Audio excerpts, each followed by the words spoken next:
Hello my dear learners, this is Priyanka. Welcome back to career educational hub channel. आज हम discuss करने वाले हैं UGC NET paper one teaching aptitude के previous year question. बहुत important question हम discuss करने वाले हैं। ये टीचिंग एप्टीट्यूड की सीरीज 3 है। अगर आपने लास्ट सीरीज नहीं देखी तो लिंक डिस्क्रिप्शन में दे दिया, आप उस सीरीज को देख लीजिए।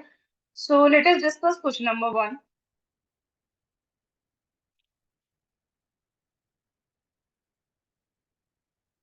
Question number one, which while reporting the result of assessment, a college teacher makes use of percentile rank in place of scores obtained by his or her students. What kind of evaluation will it be called? Option number one, criterion difference. Option number two, norm reference. Option number three, formative. And the last is the summative evaluation. तो question में आपसे पूछा गया है कि college teacher जो है assessment में परसेंटाइल रैंक का यूज करता है, तो हम ये किस टाइप का इवैल्यूएशन में। तो मैंने आपको लास्ट क्लास में एक्सप्लेन किया था कि जब टीचर जो है जितने स्टूडेंट क्लास में अपियर सॉरी एग्जाम में अपियर होते हैं, उसमें से जिस स्टूडेंट का हाईएस्ट स्कोर होता है, सारे स्टूडेंट का कंपैरिजन करके हाईएस्ट स्कोर वाले स्टूडेंट्स को जो है हम 100% दे देते हैं। वो इवैल्यूएशन होता है norm difference test. Criterion difference test में स्टूडेंट का स्टैंडर्ड सेट कर दिया जाता है, उस स्टैंडर्ड के साथ में उसको जो है कंपेयर किया जाता है। स्टैंडर्ड हम चेक करते हैं, क्राइटेरिया में क्राइटेरिया फिक्स कर दिया जाता है। दैट मीन्स कि आपको एग्जाम में 40% मार्क्स लाना कंपलसरी है, तभी आप एग्जाम को क्वालिफाई करोगे। दैट मीन्स कि 40% is a criteria. UGC net exam में 1% स्टूडेंट को जेआरएफ मिलेगा। That means 1% is the criteria. 6% students UGC net qualify करेंगे। दैट मीन्स कि 6% is a criteria for qualifying the exam. Formative evaluation during the class, during the lecture, जो teacher student का evaluation होता करता है वो होता है formative evaluation. Summative evaluation course के खत्म होने के बाद at the end of the course students ने क्या लर्न किया उसको जज करने के पर्पज से जो इवैल्यूएशन होता है वो होता है समेटिव इवैल्यूएशन। तो answer is the norm reference test. Question number two, in a classroom every teacher has to perform the gatekeeping function. Yes, option one is right. Why? What is the meaning of the gatekeeping? Gatekeeping का means होता है, that means कि gatekeeping is the process of controlling the rate at which student progress to more advanced level of study in the academic setting. Gate keeping का means होता है teacher control करके रखता है रेट को। दैट मीन्स कि student की progress जो है किस लेवल तक कराना है, स्टूडेंट्स को किस क्या सिखाना है, क्या लर्न कराना है, स्टूडेंट्स को हमें किस टाइप का किस लेवल तक नॉलेज प्रोवाइड करना है, क्या स्टूडेंट को डिलीवर करना है, क्या स्टूडेंट्स के लिए बेस्ट है, क्या स्टूडेंट के लिए राइट है, क्या रॉन्ग है। एज अ गेट कीपर का फंक्शन प्रोवाइड करता है टीचर क्लासरूम में। क्लासरूम में टीचर वो डिलीवर करेगा जो स्टूडेंट्स और लर्नर के लिए बेस्ट होता है। दैट मीन्स की statement number one is right. Statement number two, every teacher in any higher education educational institution should act as a moral custodian of students both inside and outside it. No, statement number second is the wrong, because higher education जब आप post graduation कर रहे होते हैं या फिर PhD कर रहे होते हैं, हायर एजुकेशन में टीचर आपका मोरल कस्टडी नहीं लेता है। जब आप स्कूल में होते हैं टीचर जो है मोरल कस्टडी रहता है, एज अ टीचर जो है रोल प्ले करता है as a moral custodian of the student. पर हायर एजुकेशन में लर्नर जो है सेल्फ डिपेंडेंट होते हैं, वो मैच्योर हो जाते हैं, तो टीचर उनकी कस्टडी नहीं लेता है। दैट मीन्स कि क्लासरूम में भी हायर एजुकेशन में teacher as a guide, as a instructor, as a mentor, as a coach ऐसे रोल प्ले करता है, not the custodian of the student. And both inside the outside, तो school level में भी बात करें इनसाइड द आउटसाइड, तो outside में टीचर की रिस्पॉन्सिबिलिटी नहीं होती है। दैट मीन्स कि statement number two is the wrong. So हमारा आंसर होगा statement number first is correct and second is the wrong. So teacher जो है मोरल कस्टोडियन नहीं लेता है। That means statement number second is wrong and the first is true. Okay, so option number C is right. Question number three, which of the following constitutes the ability component for describing the competence of a teacher? यहाँ पे इस क्वेश्चन में आपसे teacher की ability, teacher क्या कर सकता है, टीचर की क्या एबिलिटी होना चाहिए एज अ टीचर, क्या कॉम्पिटेंसी होना चाहिए, वो उस क्वेश्चन में पूछा गया है। Option number A, confidence in performing the teaching task. No, teacher जो है टीचर का कॉन्फिडेंस ही होगा ऑनली, टीचर को सब्जेक्ट का नॉलेज नहीं होगा, ये ability is good not.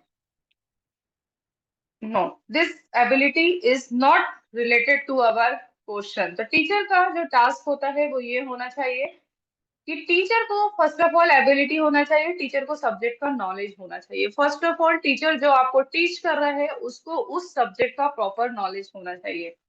Confidence is not related to the ability.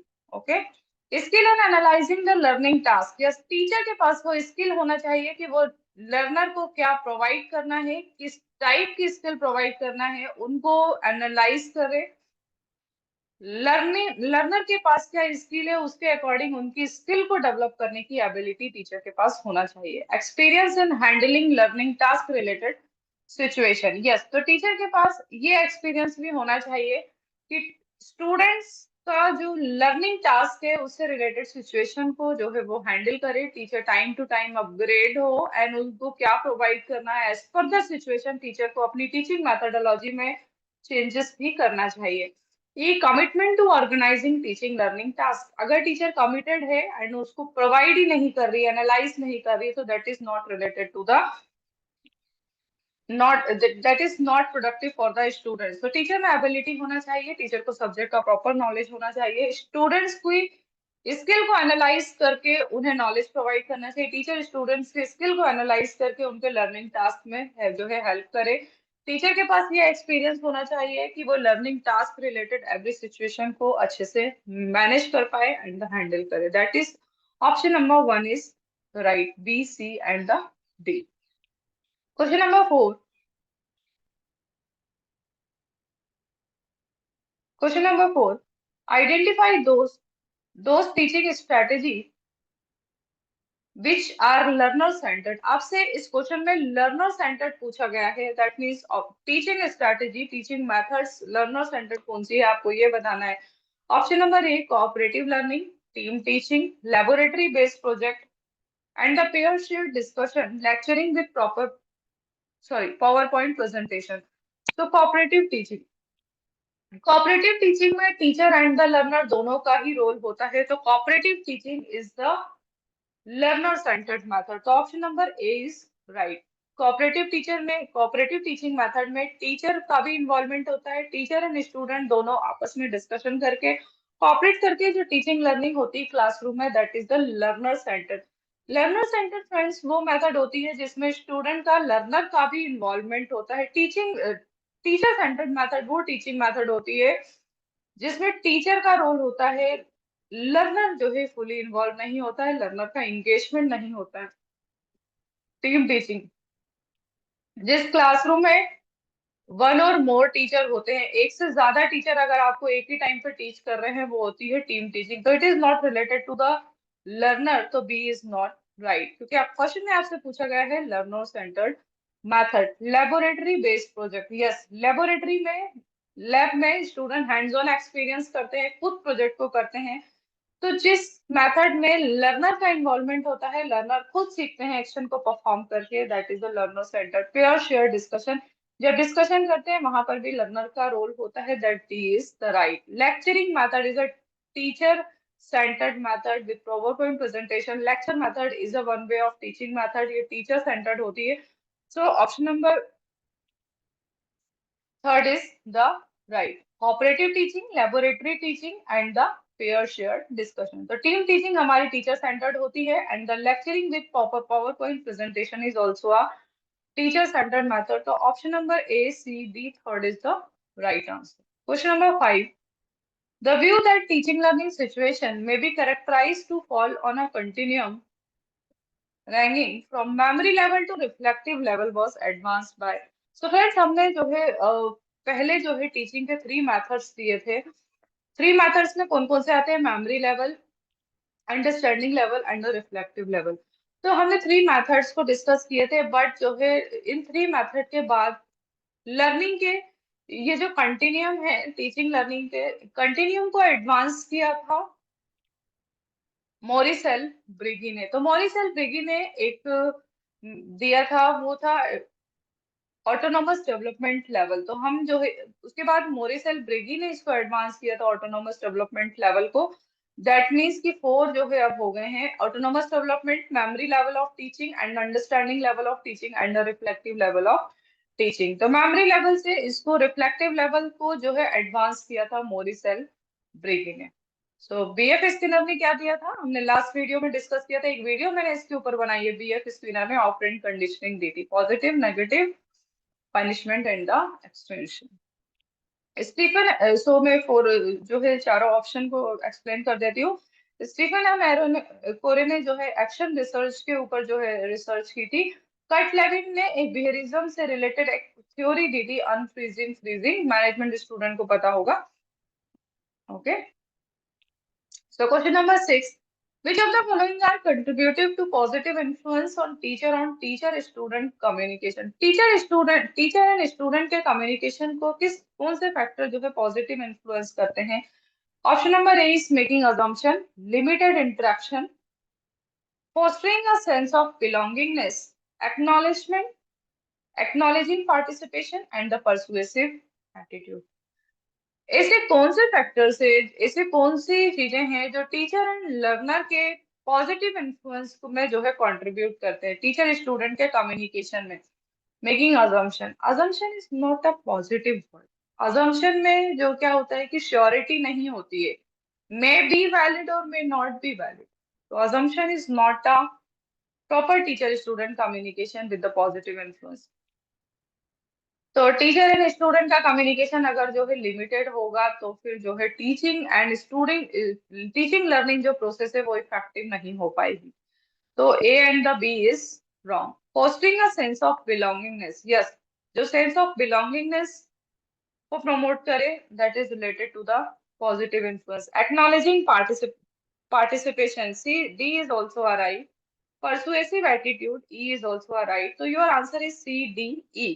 तो टीचर एंड स्टूडेंट का कम्युनिकेशन ऐसा होना चाहिए, टीचर स्टूडेंट्स को जो है परसुएट करे, उसको उकसाए लर्न करने के लिए। Acknowledging of the participation, teacher student and learner उसका भी पार्टिसिपेशन होना चाहिए, एंड उनके सेंस ऑफ बिलोंगिंगनेस को जो है फॉस्टर करे। तो C D is the right.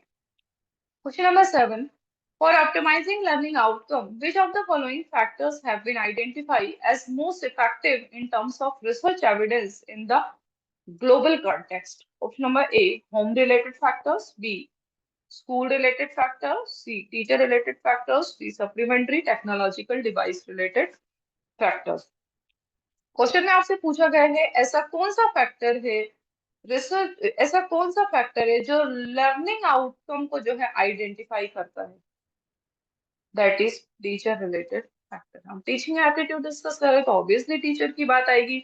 Learning outcome को जो है आइडेंटिफाई करता है एज द ग्लोबल कंटेक्स्ट, ये रिसर्च में एविडेंस मिला है कि ऐसा कौन सा फैक्टर है जो लर्निंग आउटकम को इन्फ्लुएंस करता है, that is teacher related factor.